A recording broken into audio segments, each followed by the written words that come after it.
주님의 손길, 주님의 손길이라는 제목으로 하나님의 말씀을 선포하고 함께 듣도록 하겠습니다. 인생을 표현하는 말들이 참 많습니다.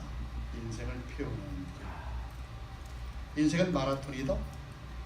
인생은 등산과도 같다. 인생은 사막을 걷는 것과도 같다. 인생은 고해다. 인생은 출렁이는 파도를 헤치고 나가는, 헤집고 나가는 돛단배와도 같다. 이렇게 인생을 표현하는 말들이 세상에는 참 많습니다. 그만큼 세상을 헤쳐나가는 것이 쉽지 않다라는 이야기죠. 한마디로 인생은 힘들다 하는 것입니다. 인생 힘듭니다. 그래서 어떻게 보면 인생은 실수와 실패를 반복하는 것이다 라는 생각이 듭니다. 실수와 실패를 반복하는 인생. 우리 모두는 연약하잖아요. 우리 모두 부족합니다. 내가 생각하기에 내가 잘난 것 같지만 가만히 보면 참 부족한 모습이 우리 안에는 너무너무 많습니다. 세상을 살다가 보면 어떻게 됩니까? 달려가다가 넘어지잖아요. 또 올라가려고 애쓰다가도 미끄러집니다. 넘어지면 깨지죠. 일그러진 우리의 자아 모습이 얼마나 있습니까? 때앞볕에 힘들어하고 고해 같은 인생, 정말 반창고를 안 붙일 만한 일이 없을 정도로 굴곡이 많은 삶을 살아갑니다. 하지만 다행인 것은 이제 우리가 예수를 믿음으로 그분을 통하여 어제보다는 오늘이, 오늘보다는 내일이 더 기대되고 또 사모되는 그런 삶을 살아간다는 것이죠. 여러분 얼마나 감사합니까? 예수를 믿음으로 우리의 삶이 바뀐다. 사람이 살다 보면 실수하고 실패합니다.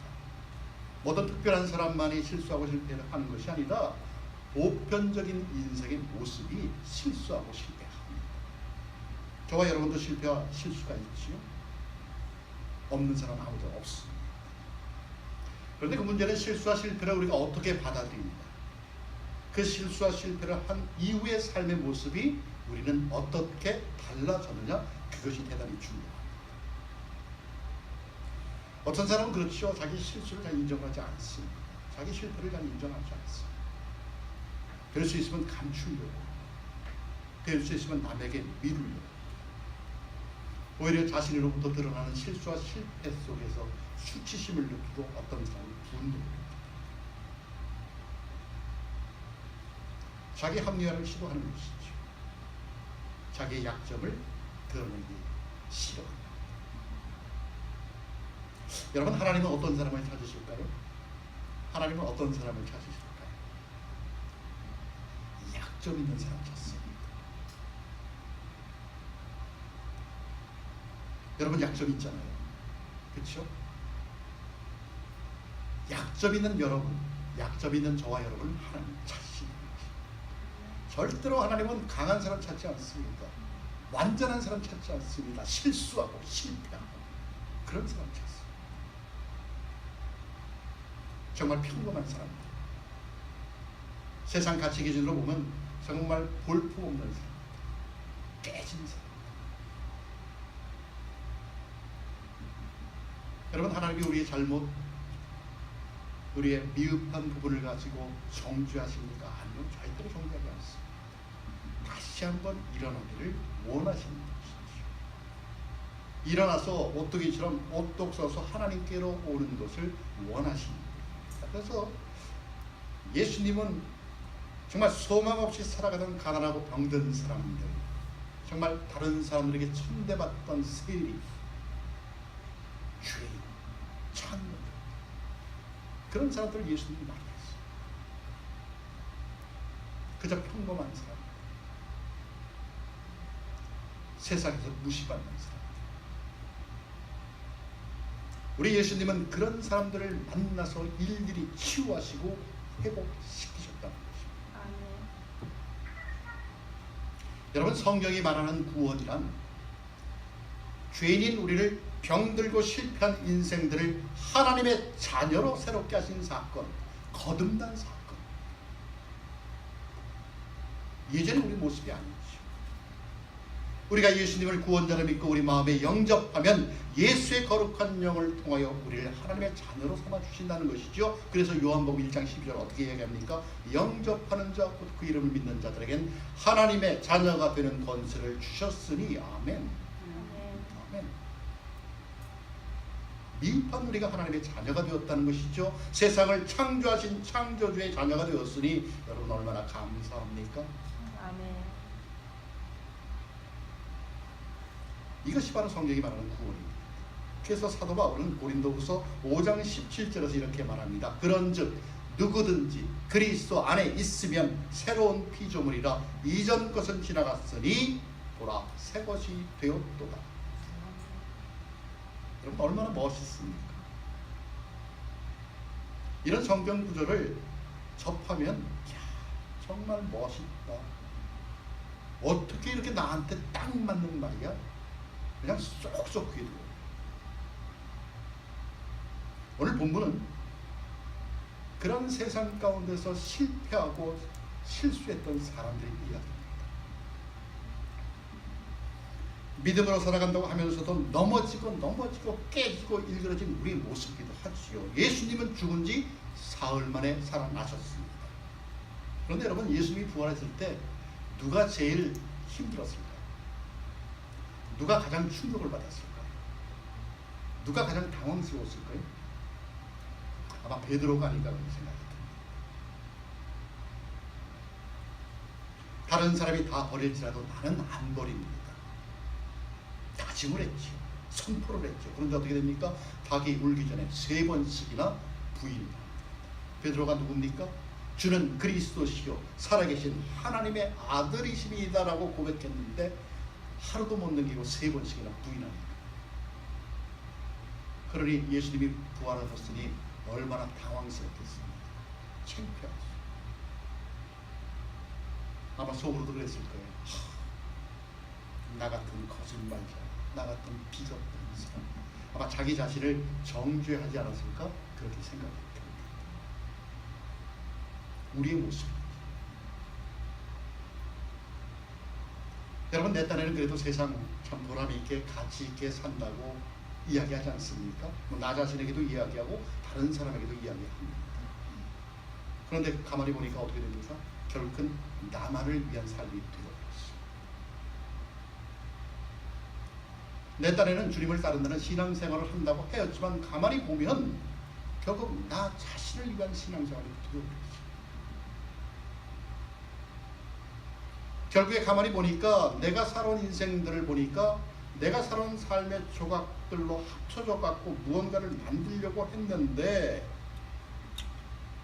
돌아보니 별 볼 일 없어. 그래서 어떻게 됩니까? 후회하죠. 때론 좌절하고 절망하고 때론 나락으로 떨어진 내 모습을 추스려 원래 모습인 업으로 돌아왔지만 고기는커녕 그냥 세월만 낳고 있는 오늘 본문에 나오는 베드로의 모습이 우리의 모습이 아닌가 그렇게 생각이 듭니다. 여러분 우리 많이 그렇게 해봤잖아요. 실수하고 실패하고 그 가운데 추스려서 다시 원래 자리로 돌아가서 뭔가를 해본다고 하지만 됩니까? 잘 안 돼요. 우리 그렇게 살았습니다. 부인할 수 없어. 살면서 우리 관계 가운데 힘들어하잖아요. 실수한 적 있잖아요. 나도 모르게 무심코 뱉었던 그 한마디가 관계를 소원하게 만들고 때로는 원수로 만들고 그것 때문에 힘들어서 외면하고. 여러분 우리 건강은 어떻습니까? 우리 건강에서 실패한 적이 있잖아요. 예상치 못했던 질병이 나를 힘들게 할 때 있잖아요. 그러면서 하나님께 뭐라고 이야기하면 하나님 왜 나에게 이런 병을 주세요? 왜 내가 이런 고통을 받아야 돼요? 내 딴엔 그래도 하나님을 위해서 사실은 자기를 위한 하나님을 위해서 이렇게 믿음 생활하고 정말 새벽 기도에 빠지지 않고 예배란 예배는 다 빠지지 않고 하나님 앞에 예배 드리고 하는데도 불구하고 하나님 그 수많은 사람들 가운데 왜 나에게 이런 고통을 주십니까? 이해할 수 없잖아요. 우선 이해가 안 됩니다. 여러분, 때로는 세상 가치 기준에 편승해갖고 하지 말아야 할 것을 하고 있는 내 모습이 초라하고 부끄럽고 그래서 숨고 싶고 도망가고 싶은 그런 현상이 우리에게 얼마나 많습니다. 이런 실수와 실패를 만나면 우리 마음간에 무력감이 생깁니다. 내가 이런 마음으로 무엇을 해? 내가 이런 건강으로 어떻게 신앙생활을 하고 믿음생활을 할 수가 있어? 내가 이런 부끄러움이 있는데 어떻게 내가 이런 사람을 만날 수가 있어? 그냥 이대로 아무데도 보이지 않는 곳에 사서 그냥 묻혀 살고 싶은 마음이 우리 가슴 속에 가득할 때가 참 많습니다. 오늘 본문에 나오는 베드로, 고기를 잡으려고 베드로가 고향으로 돌아가는 그 모습이 바로 그 모습. 여러분, 그렇게 회복되지 못한 모습으로 해보십시오. 하고자 하는 일이 잘 됩니까? 잘 안 됩니다. 치유되지 않고 회복되지 않으면 아무리 발버둥 치고 정말 있는 경험, 노력, 지식, 연줄을 다 동원해도 잘 되지 않습니다. 여러분, 오늘 본문에 나오는 베드로가 얼마나 노력을 했을까요? 밤새도록. 베드로가 누굽니까? 갈릴리 호수에서 잔뼈가 굵은 사람 아닙니까? 고기라고 하면 베드로를 따라갈 수 없지요. 어부타의 추종을 풀어합니다. 밤새도록 잡았는데 한 마리도 못 잡았어요.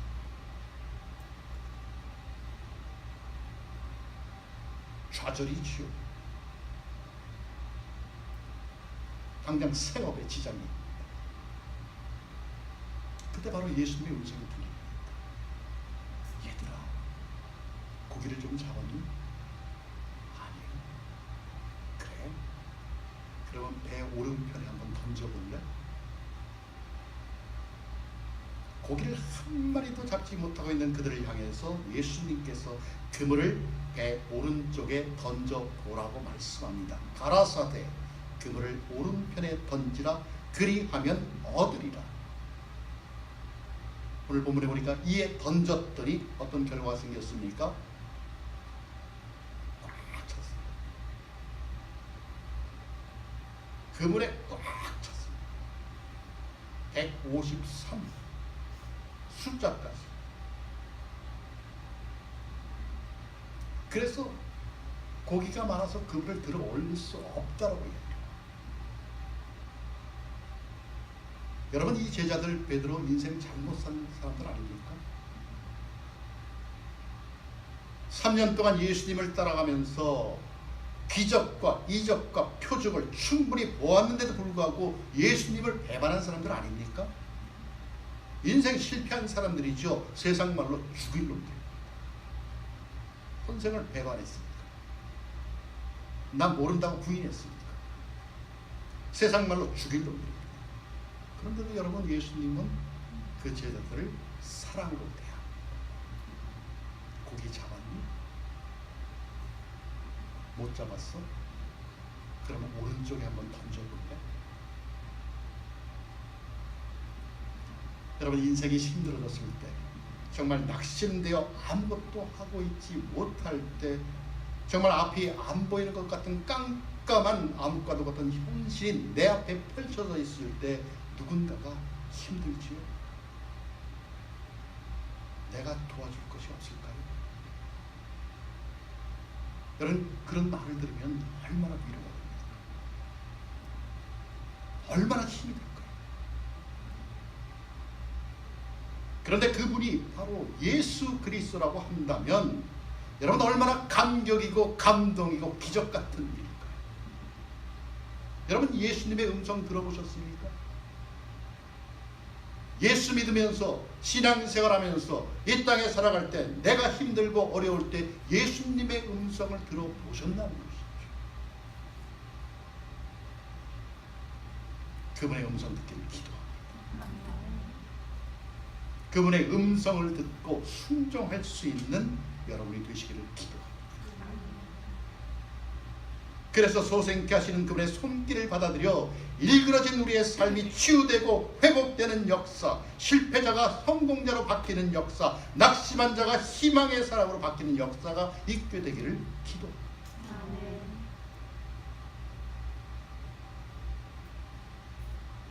초등학교 다닐 때 미술 시간이 있었습니다. 미술 시간. 여러분 좋아하시죠? 뭐 그림을 잘 그리는 사람은 그 시간이 즐겁습니다. 그러나 그림을 잘 못 그리는 저 같은 사람은 그 시간이 오면 별로 행복하지가 못합니다. 왜냐하면 아무리 그려봐도 거기서 거기니까 발전이 없죠. 근데 어느 날은 선생님이 오셔서 그리고 있는 내 그림을 보면서 야, 요거를 이렇게 고치면 좋겠는데, 야, 여기다는 요거를 첨가하면 좋겠는데, 그리고 끌적끌적 했더니 그림이 확 달라졌습니다. 전문가의 손길이 닿으니까 그림 자체가 틀려버렸어요. 여러분, 우리 이 땅에 살아가면서 얼마나 노력 많이 합니까? 노력 많이 하잖아요. 어떨 땐 밤잠 안 자고 밤새 많이도 하고 새벽에 일어나서 일하러 가기도 하고, 그러면서도 내 딴에 한다고 하지만 실수가 얼마나 많습니까? 또 때로는 실패하잖아요. 우리 부족함을 알고 때로는 좌절을 겪기도 해요. 그래서 내 인생을 그냥 슬그머니 구겨갖고서 휴지통에 버리고 싶은 때도 있어. 아니면 지우개로 싹 지워갖고 다시 시작하고픈 마음도 있어. 여러분, 하나님은 우리의 구체적인 일상과 무슨 관계가 있을까요? 여러분, 신앙은 무엇일까요?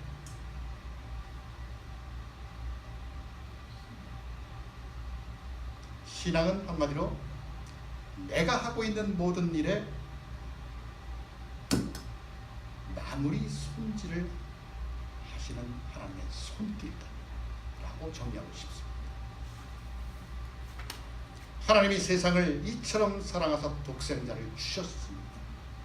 여러분, 이 말씀은 하나님께서 나를 사랑하셔서 건강에 실패하고 인간관계에 실패하고 나의 노력에서 실패하는 나에게 그리스도를 보내셔서 그로 하여금 나에게 마무리 손질을 하셔서 정말 나 같은 죄, 부족한 나, 그런 우리를 하나님의 걸작품으로 만드시겠다는 말씀. 요한복음 3장 17절은 이렇게 하지요. 하나님이 그 아들을 세상에 보내신 것은 세상을 심판하려 하심이 아니요 그로 말미암아 세상이 구원을 받게 하려 하심이라. 하나님은 우리를 죄인으로 실패자로 끝나게 하려 하시지 않고 그리스도를 통한 손길을 통하여서 마무리 손질을 함으로써 우리로 하여금 가치 있는 인간으로 만들려고 한다는 뜻입니다. 여러분, 이 사실 믿어야 됩니다. 우리를 가치 있는 인간으로 만들기 믿으십시오.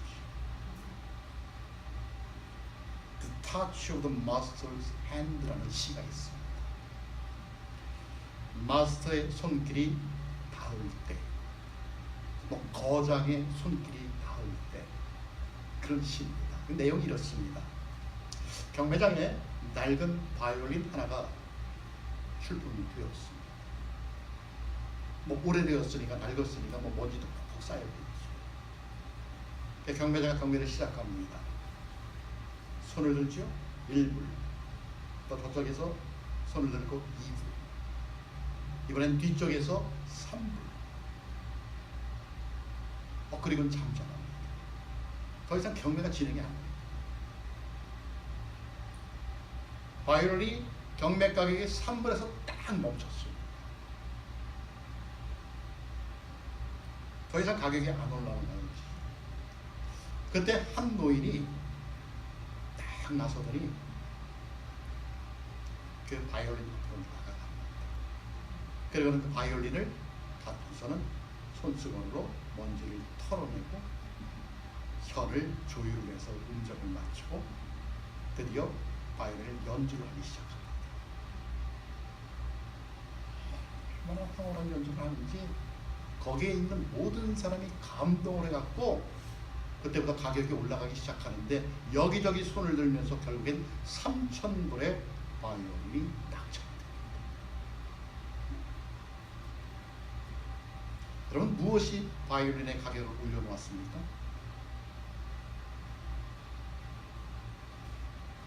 거장의 손이, 마스터의 손이 바이올린에 닿았기 때문에 그렇습니다. 우리 인생을 보면 정말 세상이라는 경매장에 나온 정말 낡은 바이올린과 같은 삶. 왜냐하면 우리 죄 많잖아요. 우리 허물 많잖아요. 정말 먼지가 퍽퍽 쌓여 있잖아요. 그런 모습을 생각해 보니까 경매장에 나온 정말 낡은 바이올린과 같다는 생각이 듭니다. 여러분, 하지만 먼지 묻은 바이올린이 거장을 만나서 명품이 된 것처럼 죄와 허물로 얼룩져 있는 우리 인생에 하나님이 찾아와 우리 지친 영혼과 몸을 만지면 내 아들라고 속삭인다. 나를 닦아준다면 여러분, 그때부터는 우리 또한 명품 바이올린처럼 명품 인생이 되어서 새로운 삶을 시작할 수 있다는 것입니다. 아멘. 그렇죠. 죄 많은 우리 인생 가운데 하나님의 손길이 닿으면 분명 우리는 명품 인생이 됩니다. 3달러짜리 인생이 3,000달러짜리 인생으로 바뀌게 된다는 것입니다. 누구 때문에요? 하나님 때문에. 여러분, 기독교 신학이 무엇입니까? 하나님의 손에 나를 완전히 맡기는 것입니다. 하나님의 손에 나를 맡기는 것입니다. 하나님이 우리를 마음대로 연주하도록 나를 내어 드리는 것입니다. 그것이 기독교 신학. 그러면 하나님께서 멋진 연주를 통하여 우리의 인생을 가치 있게 올려놓는다는 것입니다. 쓸모없는 인생인데 명품 인생으로 바꾸어 준다는 것이죠. 변화시켜 준다는 것이죠. 여러분, 얼마나 감사합니다. 저 같은 사람이 하나님이 만드셔서 만져주셔서 목사가 된 사람입니다. 하나님이 만지지 않았다면 저도 세상 속에서 그냥 햇빛도 못 보며 살아갈 사람.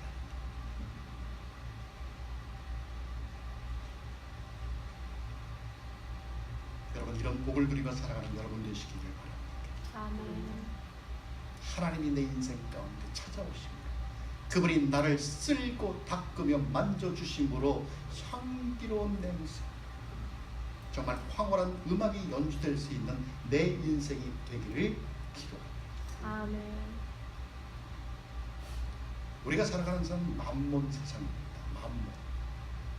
물질이 최고인 세상이죠. 돈이 세상을 지배하고 돈이 세상을 다스리고. 그래서 세상 사람들이 생각하는 명품 인생은 부를 내가 갖고 있어서 그 부를 내가 마음대로 쓰는 사람이라고 생각하기가 쉽습니다. 워낙 이 돈이 지배를 하는 세상이니까 그렇습니다. 그리고 또 세상 사람들은 인생의 성공은 그가 이룩한 어떤 부에 의해서 결정되기도 합니다. 그래서 매년 포브스지에 나오죠. 누가 제일 부자냐, 1위가 누구고 2위가 누구고. 여러분, 부를 평가할 때 빼놓을 수 없는 것이 무엇입니까? 다이아몬드입니다. 아마 남성분들보다는 여성분들이 다이아몬드를 조금 더 좋아할 것 같습니다. 그렇죠? 우리 자매님들 다이아몬드 싫어하시는 분 계십니까? 저희 성도님들은 다 싫어하는 것 같아요.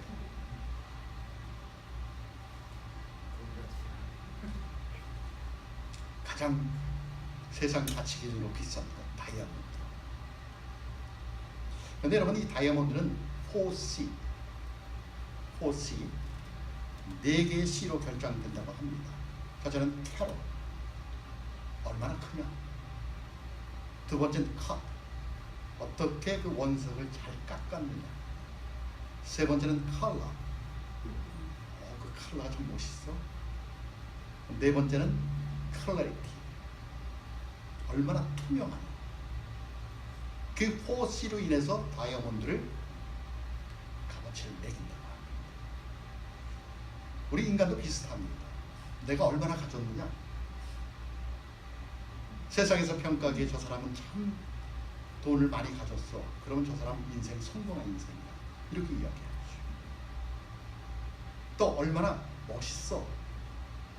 성형수술을 많이 하잖아요. 사람들이 왜 성형수술할까요?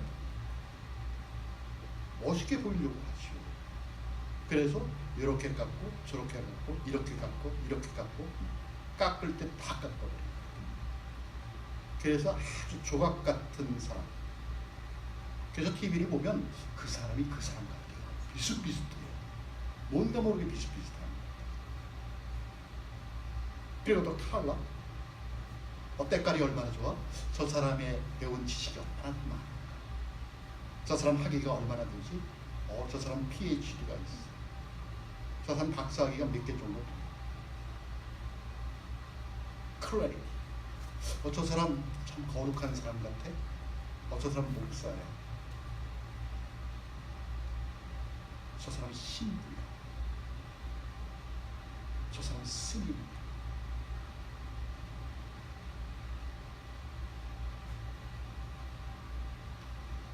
여러분, 인간들 이렇게 평가를 합니다. 완전 세상적 가치 기준이죠. 여기에 부합하지 못하면 사람 대접을 잘 못 받습니다. 그래서 부합하지 못하는 게 낙심하고 절망.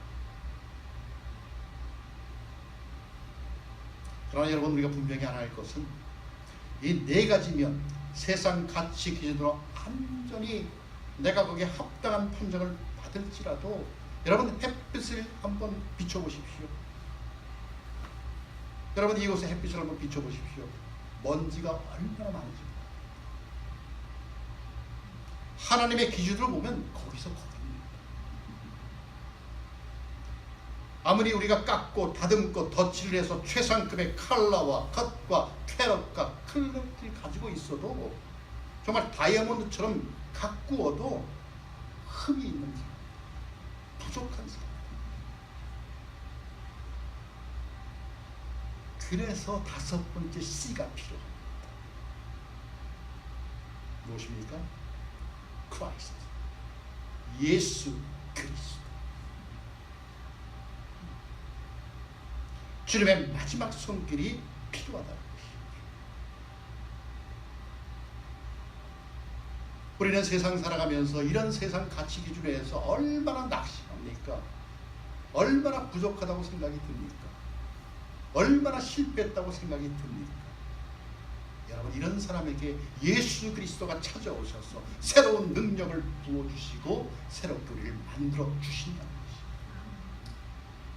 그리스도의 보혈, 모든 죄악을 말끔히 씻는 일, 만신창이인 나를 주님의 마무리 손길인 그리스도의 십자가에 맡겨 용서를 받고 새 사람이 되는 길만이 나의 인생을 걸작품으로 만들게 된다는 것입니다. 여러분, 우리가 예수를 왜 믿습니까? 그냥 심심해서요? 여러분, 여러분이 갖고 있는 믿음에서 어떤 기대를 갖고 있습니까? 사도 바울은 이 질문에 대해서 고린도전서 2장 5절에서 이렇게 이야기합니다. 너의 믿음이 사람의 지혜에 있지 아니하고 다만 하나님의 능력에 있게 하였느니라. 하나님의 능력. 믿음을 갖는다는 것은 주님의 손길이 우리에게 닿음으로 그분의 능력이 우리에게 있게 되는 것이다 라는 것입니다. 우리는 그것을 믿는다는 것이죠. 그런 믿음에 대한 이야기가 있습니다. 1985년 미국 테네시주 메이슨 마을에 참 놀라운 일이 발생이 됐습니다. 교도소에서 복역하고 있던 한 죄인이 탈옥을 했습니다. 곤충을. 그리고는 어떤 가정집에 들어갔습니다. 남편인 나달이라는 사람은 무서워서 벌벌벌 떨고 있는데 아내였던 부인 루이스는 조금도 두려워하지 않았어요. 그 탈옥수를 보면서 정말 가까운 친지 대하는 것처럼 무거운 총을 들고 거기 그냥 서 있지 마세요. 여기 식탁에 앉으세요. 내가 아침상을 맛있게 차려드릴게요. 아주 태연하게 이야기해요. 그랬더니 그 탈옥수가 아니 네가 무엇을 믿고 그렇게 태연하느냐? 라고 묻습니다. 넌 내가 무섭지 않니? 이 총이 무섭지 않아?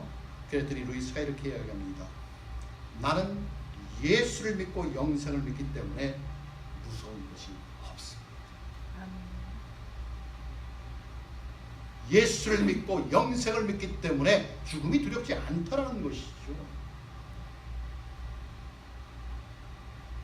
그리고 예수 믿는 기쁨과 새로운 인생을 모든 사람이 가질 수 있는 이야기를 그 탈옥수에게 차근차근 이야기해 줍니다.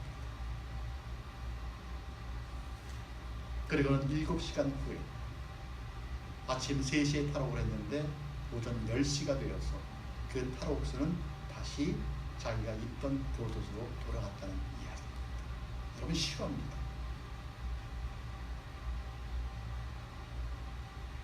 무엇이 그를 돌아가게 만들었습니까?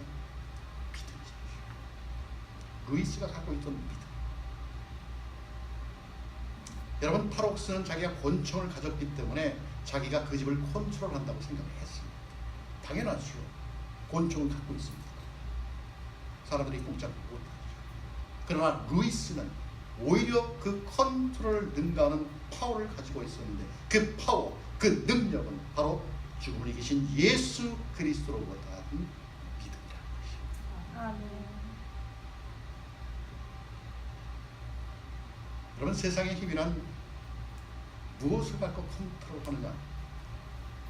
돈을 가진 자는 돈으로, 권력을 가진 자는 권력으로 세상을 컨트롤한다고 생각을 합니다.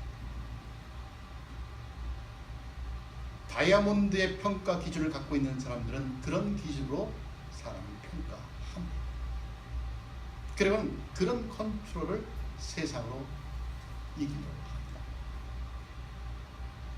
그러나 여러분 믿음에서 우러나온 힘, 그 힘은 세상의 그 어떤 강력한 컨트롤의 힘보다 강한 무기입니다.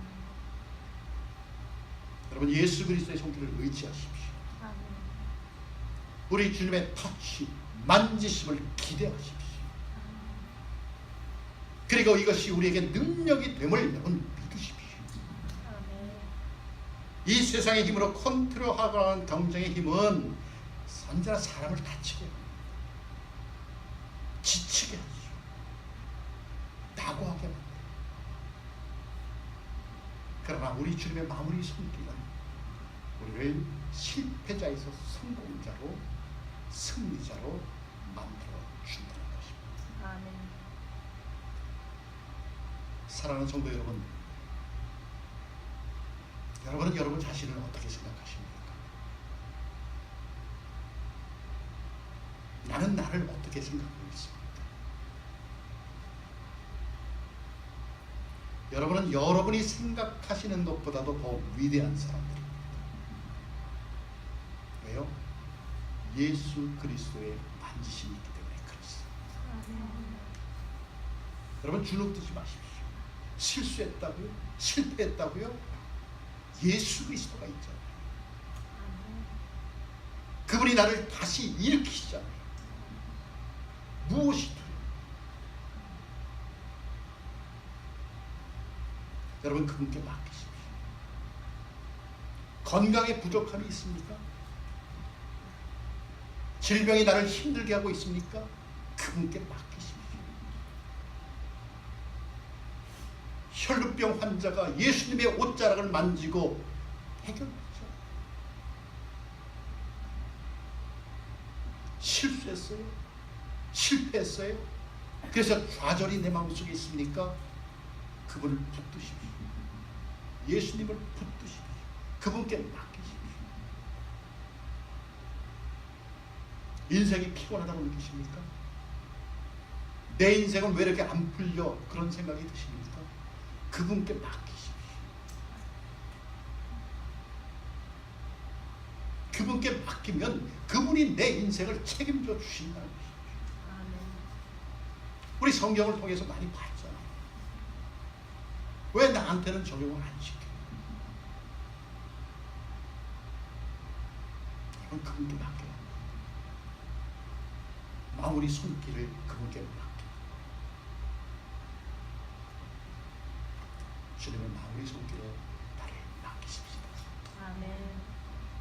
우리 스스로는 실수하고 실패할 수밖에 없는 인생 맞습니다.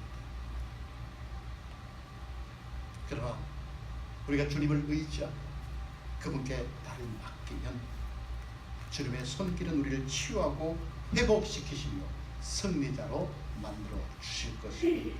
아멘. 여러분, 주님의 손길입니다. 그 손길이 주는 능력을 믿을 수 있는 저와 여러분이 되시기를 예수 그리스도 이름으로 축원합니다. 아멘.